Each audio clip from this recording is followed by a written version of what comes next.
थोड़ा सा अच्छा कार्य आप कर रहे हैं, भगवत भजन आप कर रहे हैं, कीर्तन आप कर रहे हैं, मंत्र जाप आप कर रहे हैं, स्मरण आप कर रहे हैं, नाम जाप यदि आप कर रहे हैं, तो वो लोभ से परित होना चाहिए, बहुत दूर।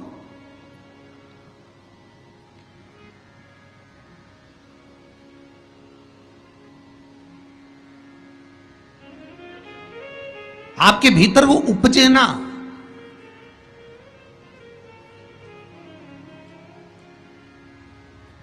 फिर चाहे दुनिया के लोग कितना भी कहे ना, वो एक बेल बेचारा किसान का एक बेल कुएं में गिर गया।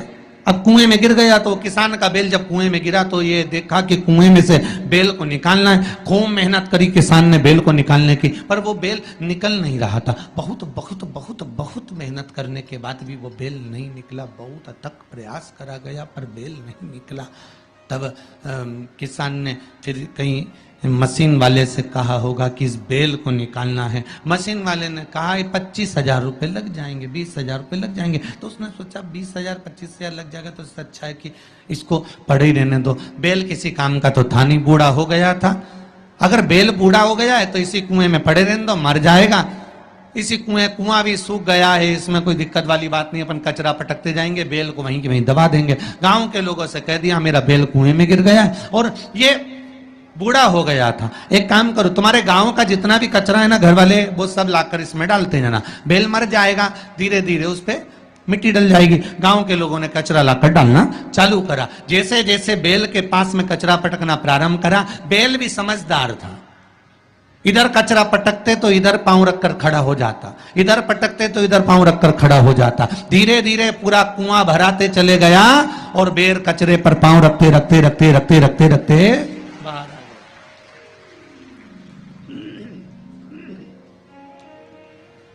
बेल कचरे पर पांव रखते रखते रखते रखते बाहर आ गया, ऊपर आ गया। और जब वो ऊपर आया, निकल कर बाहर भाग गया, निकल कर बाहर भागा। बेल से हमको एक सीख लेना चाहिए, हमको एक चीज सीख लेना चाहिए। बुराई करने वाले कितनी भी बुराई करेंगे, निंदा का कचरा, बुराई का कचरा कितना भी पटकेंगे, हमको केवल उस पर पांव रखकर निकल कर बाहर की ओर चले जाना है और हमारे जीवन को सार्थक बना लेना है। करे करे तो करे।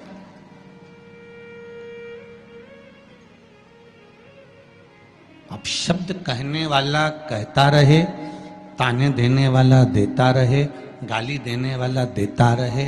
अपनी शिव भक्ति, अपना स्मरण, शंकर का अनुमोदन होता रहे, बस इसका ध्यान रखना। बैसाख के महीने में 9वीं तिथि को माता जानकी का प्रागट्य हुआ है पृथ्वी से।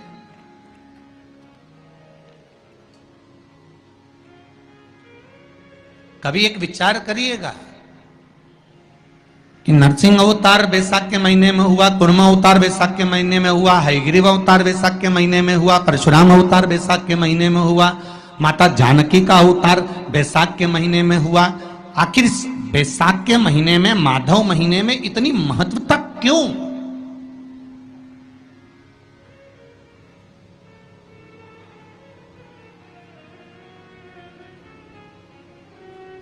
बैसाख के महीने में पड़ने वाली एकादशी, चतुर्थी, प्रदोष, अमावस्या, पूर्णिमा, शिवरात्रि, ये सभी इतनी महत्वपूर्ण क्यों हो जाती है?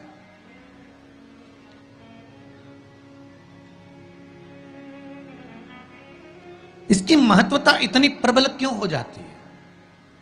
किस लिए? क्योंकि बैसाख का जो महीना पड़ता है, सूर्य की संपूर्ण तपन, सूर्य देव अपने पूर्ण तेज के साथ में, पूर्ण तेज के साथ में मृत्यु लोक के निवासियों पर, चाहे जलचर हो, थलचर हो, वायुचर हो, चाहे जो जीव हैं उस पर जब किरण फेंकते हैं तो संसार का जो मनुष्य है उस पर जब ताप पड़ता है तो ताप पड़ने के कारण उसके मुख से भगवान का नाम निकल ही जाता है, स्मरण नाम निकल ही जाता है। जब उसके मुख से भगवान का नाम निकलता है तो वो भगवान की शरणागति खुद ग्रहण कर लेता है स्वयं।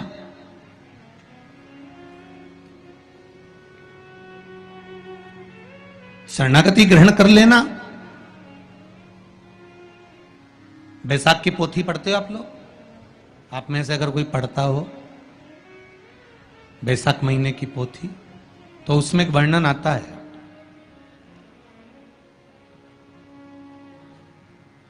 गीता प्रेस गोरखपुर के कल्याण अंक में भी आप ये पावन बैसाख चरित्र श्रवण कर सकते हैं। उसमें बैसाख महीने की पोथी में 10वें दिवस की कथा में 10वें अध्याय में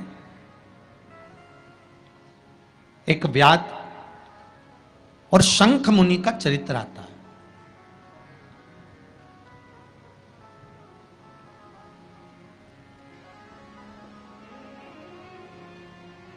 शंख मुनि एक बार निकलकर भगवान शंकर के मंदिर में जल समर्पित करने के लिए जा रहे थे और शिव मंदिर की ओर जाते जाते जाते जाते जाते जाते बीच मार्ग में चलते चलते चलते चलते और वो शंख मुनि जब शिव के मंदिर में पहुंचे, शंकर भगवान के मंदिर में जाकर उन्हें दर्शन किया,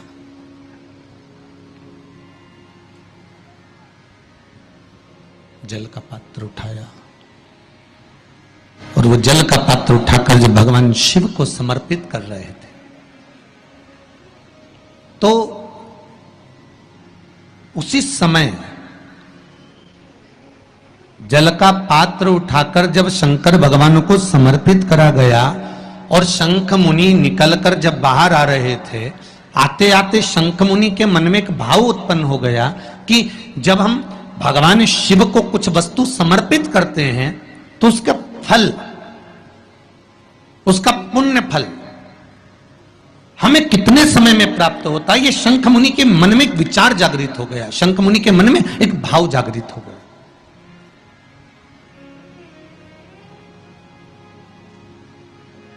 कई माताएं पशुपति व्रत करती हैं,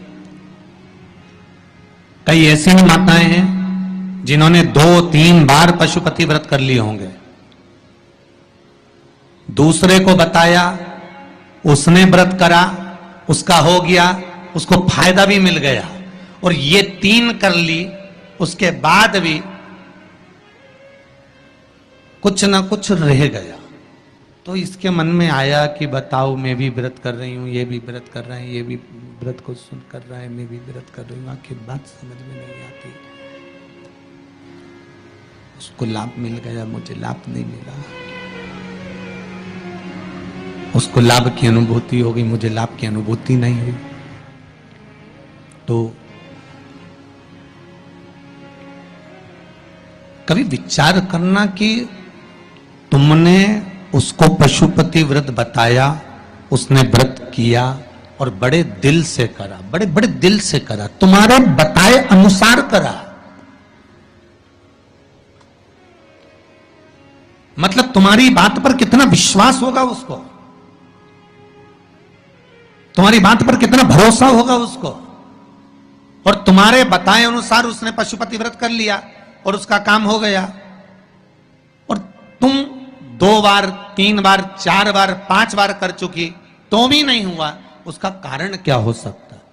उसका एक कारण है, तुम्हारी बात पर उसने विश्वास कर लिया पर तुम अभी विश्वास पूर्ण रूप से कर नहीं पाई हो। तुमने ये सोचा है कि दुनिया कर रही है तो अपन भी कर लो। एक बार महाराज ने बोला है कर लो, देखा जाएगा। पर तुम्हारे भारत में वो जागृतता, तुम्हारे पास में वो बल, तुम्हारे पास में वो जागृतता, तुम्हारे पास में वो बल, तुम्हारे पास में वो विवेक, तुम्हारे पास में वो बल प्राप्त नहीं हुआ, वो विश्वास जागृत नहीं हुआ। यदि तुम्हारे पास वो विश्वास जागृत हो जाता वो बल जागृत हो जाता। तो तुमने जब पशुपति व्रत करा उसका फल तुमको मिल जाता। अगर विश्वास जागृत होता तो फल मिल जाता।